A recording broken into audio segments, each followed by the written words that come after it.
We're going to be reviewing Seeking Sister Wives. So I haven't done the review in a couple of weeks, so I'm going to be just throwing in whatever commentary I have from the past couple of weeks. But just to kind of catch up, to give you my view of what's been going on, Garrick and Danielle, they've been in Brazil, basically trying to, it's a Get Back to America campaign. They're trying to convince Roberta to come back to the States with them, right? Because, listen, let's not forget Danielle divorced and she lied on, in front of the judge on film, the reason why she is divorcing him, and so that him and Roberta could get married. So, she's still in the paperwork process, but she's been dragging her heels, right? She doesn't want to go back with them.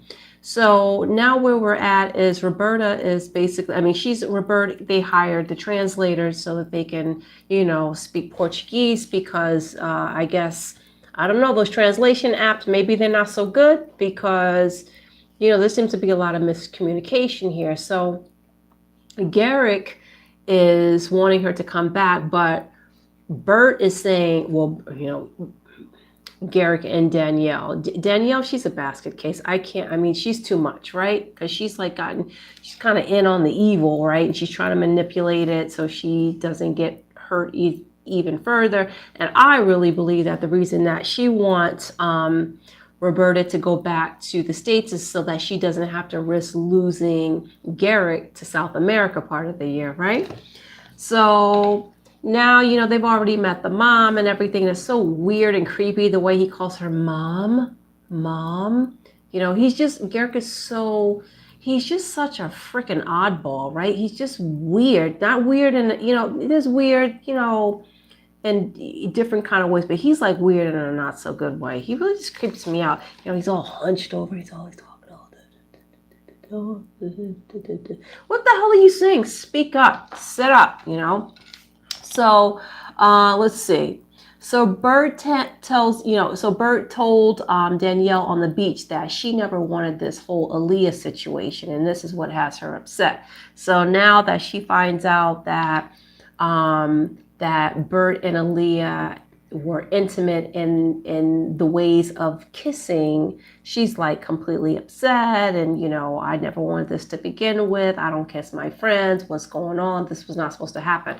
And then they're like, well, and Daniel's like, but sister, you already knew that, we already talked about this. And she's like, well, that's not what I agreed to. I said, I'm okay with it, but only when I get back to the States.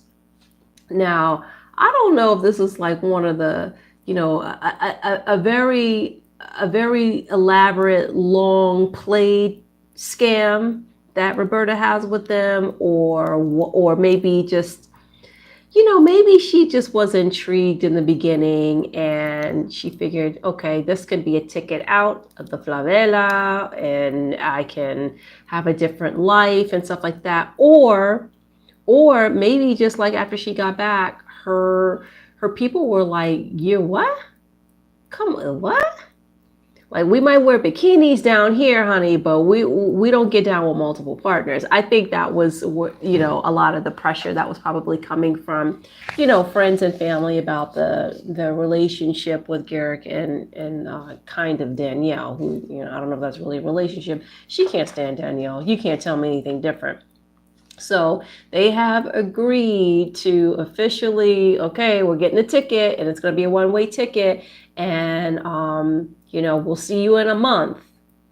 I don't think Danielle's coming. It doesn't seem like anybody thinks that Danielle is coming. I mean, that is like the word on the YouTube streets that Danielle is not coming. So we'll have to see that next week. But, it has just been playing out like a telenovela with these two, or no, with these two. Listen to me. What show am I talking about here with these three?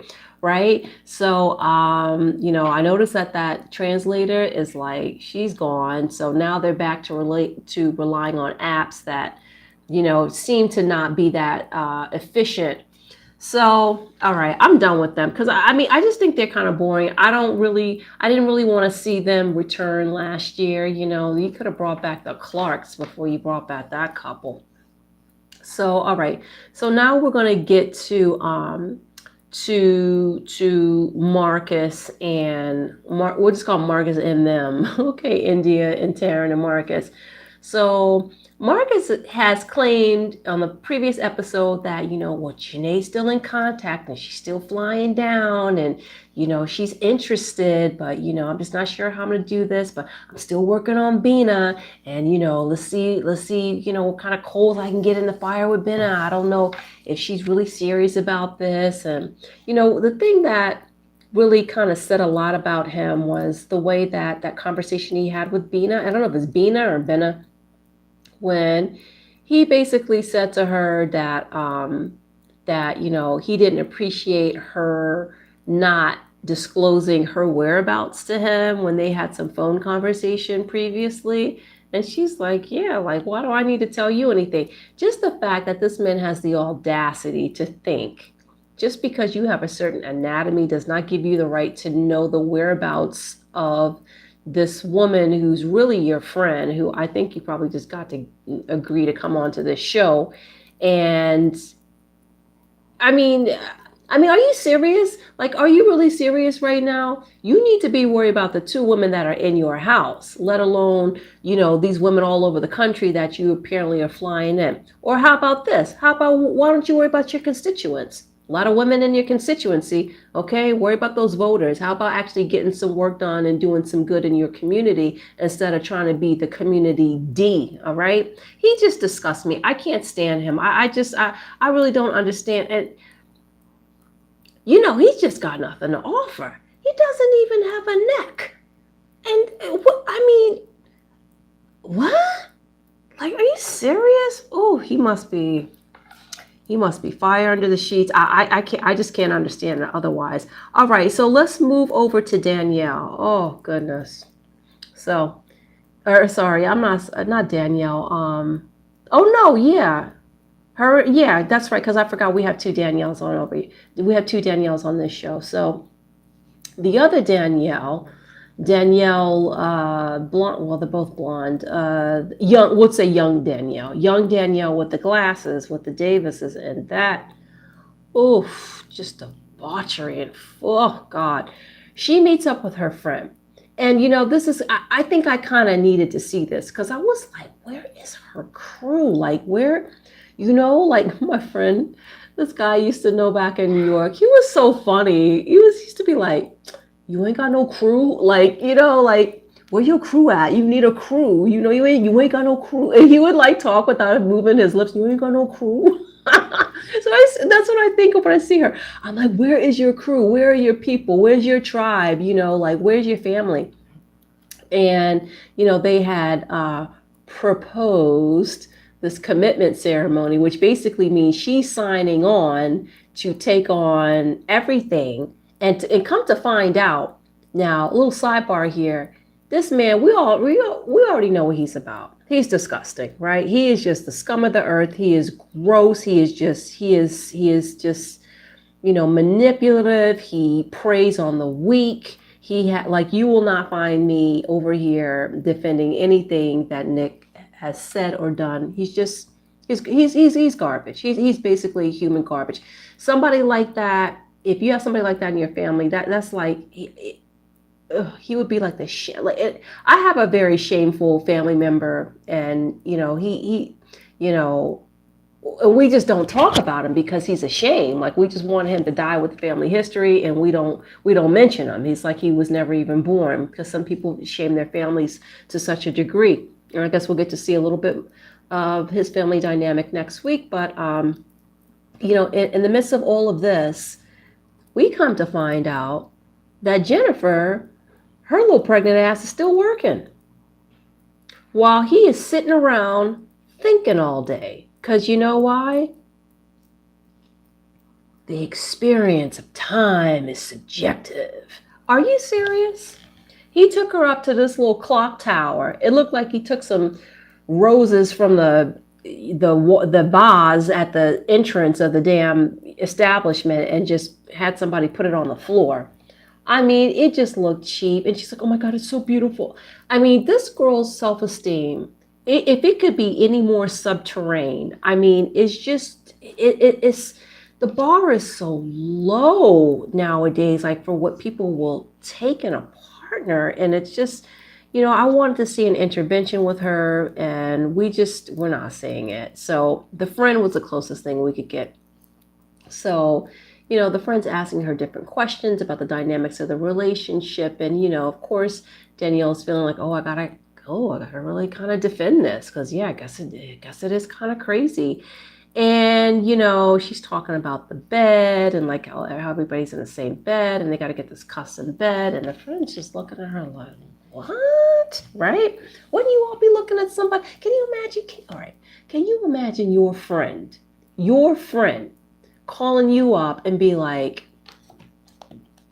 hey girl, I met like a really nice group of like 4 people and I'm gonna like, I don't know, give up my lease and move in with them and contribute all my income and give my body, my time, my soul, my energy, waste my education. Can you imagine? Can you imagine your good friend calling you up saying that? Wouldn't you be like, snap out of it, right? That's that scene from Moonstruck, you guys know I like so much. So, oh God. And it's very clear that the friend thinks that Danielle is nuts. And she's like, well, I couldn't do anything like that, and the friend's like, and she says, well, it's just, it's not about money. I mean, he doesn't contribute a dollar to this relationship. And I'm thinking to myself, you know what?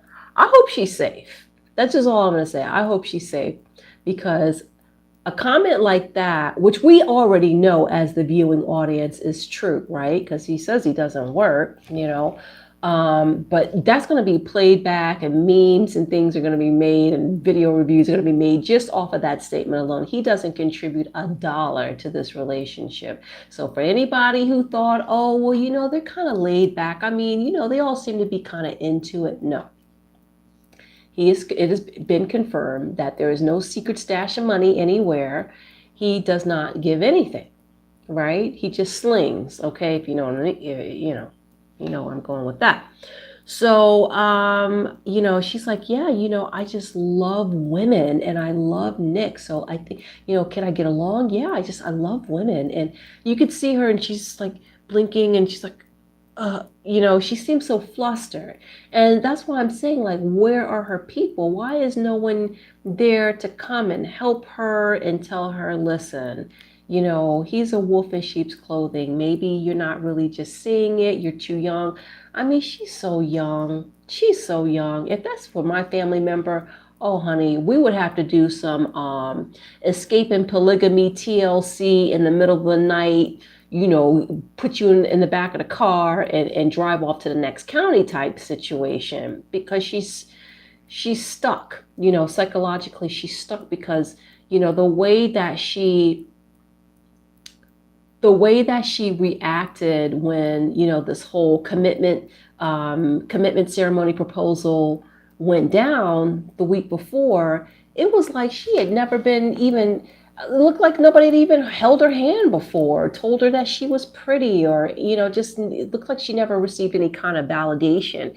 And, obviously there's a self-esteem issue there. And, and I'm not saying, I don't know what the self-esteem is necessarily about. I don't, there could be, and I know it's very easy to go towards her weight and stuff like that, but who knows? Maybe she gained that weight recently. Maybe she didn't always have that weight. Maybe it was just, she wasn't shown enough love when she was younger, or, maybe she didn't have enough family and friends to support her. I don't know what the issue is, but she's obviously suffering from low self-esteem. Anyone would be. I mean, April and Jennifer as well, but anyone would be when they're in these types of situations. And,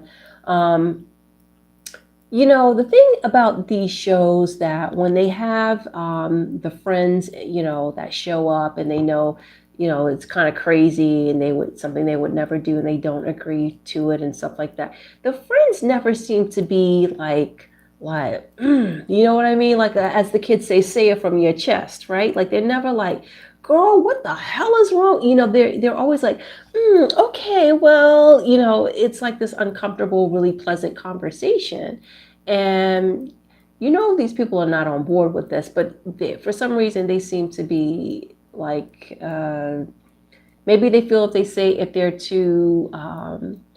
too forthcoming with their opinion that they might lose the friend. I don't know what it is, but the friend, she was also a very young girl too, but she didn't really, speak up the way she needed to. So, and then we have Sidian and Tasha, and they're FaceTiming with Ariel in the Philippines. They're doing the introduction over the phone or over the video. And did you guys catch that the youngest, that Sidian's little boy's name is Tyrion, and it's spelled exactly like Tyrion Lannister for all the Game of Thrones fans. And I was looking at him and looking at his age because I'm thinking like, what year did Game of Thrones come out in? I want to say 2013 or 2012, something like that.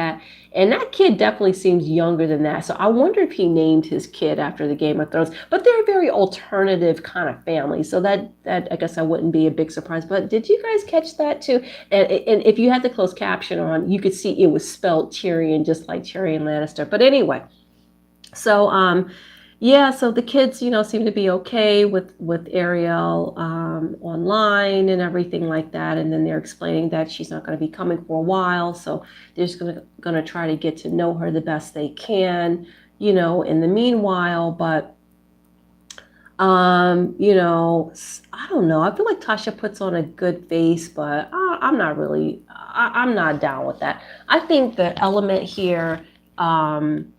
I won't say so much with Tasha and Sidian because I still just haven't figured them out yet. But I definitely feel that there is, at least with the Davis couple or the Davis family or whatever you want to call them, that is a cult. That is a cult. That is a cult. Is a cult. Is a cult. And you know, cults have like a central leader who's usually an enthusiastic speaker and things like that. I mean, just the way because at first I was looking at it like from more of a human trafficking perspective, kind of like a pimping kind of thing.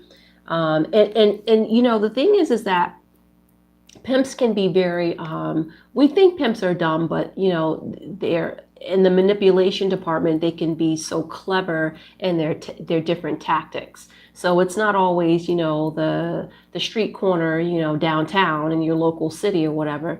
They know how to use the internet, the video cams. They know how to get, there's so many different ways to sell sex in so many ways that they are very clever. So I wasn't sure if this was one of those situations or if this was like a cult thing. But I think now that we're winding down the season, my assessment is that this is like, it's a little bit of both. Now, I'm not saying that there's any commodity going on here, but there's definitely there's some commerce at least with them paying all those bills. And this girl is still working and she's all pregnant and wearing like her little mini skirts and still trying to look like sexy for him. And like he calls her his little girl and stuff like that. It is disgusting.